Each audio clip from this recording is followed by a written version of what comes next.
Iran আর ইসরায়েলের মধ্যেকার দীর্ঘদিনের ছায়াযুদ্ধ কি এখন সরাসরি সংঘাতের রূপ নিচ্ছে? মনে হচ্ছে এই লড়াইটা একটা নতুন আর বেশ বিপজ্জনক দিকে মোড় নিয়েছে। তো চলুন এই জটিল পরিস্থিতিটা একটু তলিয়ে দেখা যাক। লড়াইটা কিন্তু এখন চলছে দুটো আলাদা ফ্রন্টে। একদিকে দেখুন, ইসরায়েল চাইছে ইরানের অর্থনীতিকে একেবারে পঙ্গু করে দিতে, আর অন্যদিকে ইরান সরাসরি টার্গেট করছে ইসরায়েলের সামরিক স্থাপনাগুলোকে। মানে একটা ভয়ঙ্কর পাল্টাপাল্টি চক্র শুরু হয়ে গেছে। কিন্তু আসল প্রশ্নটা তো অন্য জায়গায়। এই যে একের পর এক হামলার চক্র, এটা থামবেটা কোথায়? সবকিছু কি একটা বড়সড় যুদ্ধের দিকেই এগোচ্ছে? আচ্ছা, তাহলে প্রথমেই চলুন সরাসরি সামরিক সংঘাতের দিকটা দেখি। কারণ দুই পক্ষই যেভাবে একে অপরের উপর ঝাঁপিয়ে পড়েছে, তাতে পুরো অঞ্চলের উত্তেজনা কিন্তু এখন একেবারে তুঙ্গে। আর ইরান কিন্তু এই লড়াইয়ে একদম একা নয়। একদিকে যেমন তারা নিজেরা তেল আভিভের দিকে মিসাইল ছুটছে, অন্যদিকে তাদের যে আলাইড গ্রুপগুলো আছে, যেমন ধরুন লেবাননের হিজবুল্লাহ বা ইয়েমেনের হুতিরা, ওরাও কিন্তু একসাথে ইসরায়েলের ওপর হামলা চালিয়ে যাচ্ছে। তো এর জবাবে ইসরায়েল কি চুপ করে বসে আছে? একদম না। ওরাও দক্ষিণ লেবাননে পাল্টা বিমান হামলা আর গোলাবর্ষণ শুরু করে দিয়েছে। ওদের মূল টার্গেট হচ্ছে হিজবুল্লার ঘাঁটি আর ইরানের মদতপুষ্ট বাকি গ্রুপগুলো।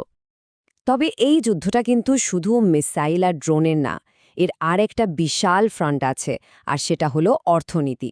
এখানেও কিন্তু দুই পক্ষই একে অপরের কোমর ভেঙে দেওয়ার জন্য উঠে পড়ে লেগেছে।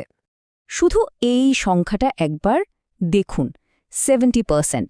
ইসরায়েলের দাবি তারা ইরানের স্টিল প্রোডাকশন ক্যাপাসিটির প্রায় 70%ই ধ্বংস করে দিয়েছে। একবার ভাবুন তো, এটা ইরানের অর্থনীতির জন্য কত বড় একটা ধাক্কা।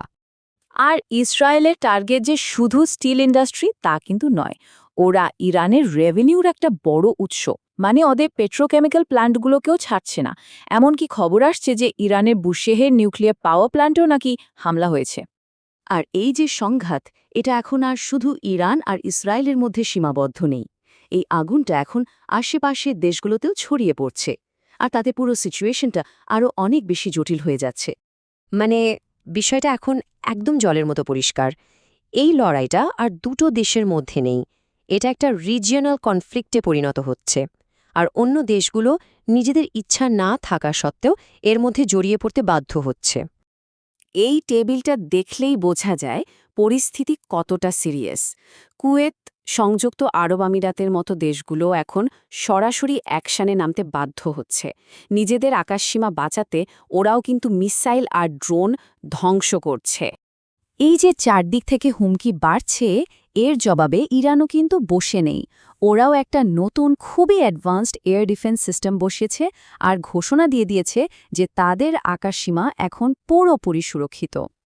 ওকে, এবার আসা যাক এই গল্পের সবচেয়ে বলা যেতে পারে বিস্ফোরক অংশে। কারণ এবার সরাসরি মাঠে নেমেছে আমেরিকা, আর টেনশনের কেন্দ্রে রয়েছে বিশ্বের অন্যতম গুরুত্বপূর্ণ একটা জলপথ। আচ্ছা, এই হরমুজ প্রণালীটা আসলে কি?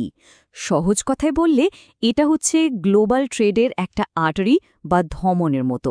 বিশ্বের মোট তেলের একটা বিশাল অংশ এই সরু রাস্তা দিয়েই যায়। তার মানে বুঝতেই পারছেন, এখানে একটু গণ্ডগোল হলেই কিন্তু পুরো বিশ্ব অর্থনীতিতে তার কাঁপুনি টের পাওয়া যাবে।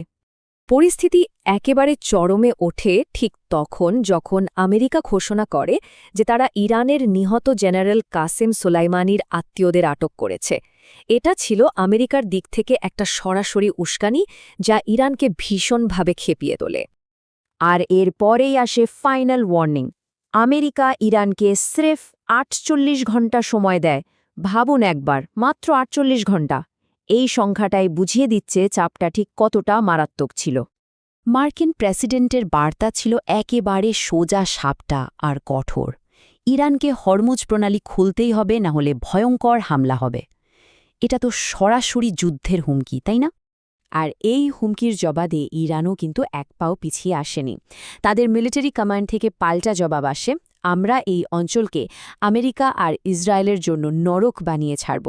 মানে একদম পরিষ্কার, তেহরান কোনো চাপের কাছে মাথা নোয়াবে না। তো সব মিলিয়ে পরিস্থিতিটা এখন কোথায় দাঁড়িয়ে? একদিকে মিলিটারি, অন্যদিকে ইকোনমিক। সব ফ্রন্টেই কিন্তু সংঘাত বেড়েই চলেছে। তাহলে কি সত্যিই যুদ্ধের কালো মেঘ ঘনিয়ে আসছে? পুরো ব্যাপারটা যদি আমরা স্টেপ বাই স্টেপ দেখি তাহলে কি দাঁড়ায়? শুরু হয়েছিল অর্থনৈতিক আর সামরিক হামলা দিয়ে, তারপর সেই আগুন ছড়িয়ে পড়ল পুরো অঞ্চলে, আর শেষে একটা গ্লোবাল পাওয়ারের আল্টিমেটাম এসে সিচুয়েশনটাকে একদম খাদের কিনারায় দাঁড় করিয়ে দিয়েছে। তাহলে পুরো আলোচনা থেকে আমরা কি পয়েন্ট পেলাম? প্রথমত, এটা শুধু একটা মিলিটারি কনফ্লিক্ট নয়, এটা একটা মাল্টি ফ্রন্ট লড়াই, যেখানে অর্থনীতি, ডিপ্লোমেসি সবই আছে। দ্বিতীয়ত, আশেপাশের দেশগুলো না চাইতেও এর মধ্যে জড়িয়ে পড়ছে। আর সবচেয়ে বড় কথা, গ্লোবাল ট্রেডের একটা লাইফলাইন এখন এই সংকটের একেবারে কেন্দ্রে। শেষ প্রশ্নটা তাহলে এটাই থাকছে, আমরা কি এমন একটা আঞ্চলিক সংকটের দোরগোড়ায় দাঁড়িয়ে যেটা খুব তাড়াতাড়ি পুরো বিশ্বকেই নাড়িয়ে দেওয়ার ক্ষমতা রাখে? এর উত্তরটা হয়তো সময় বলে দেবে।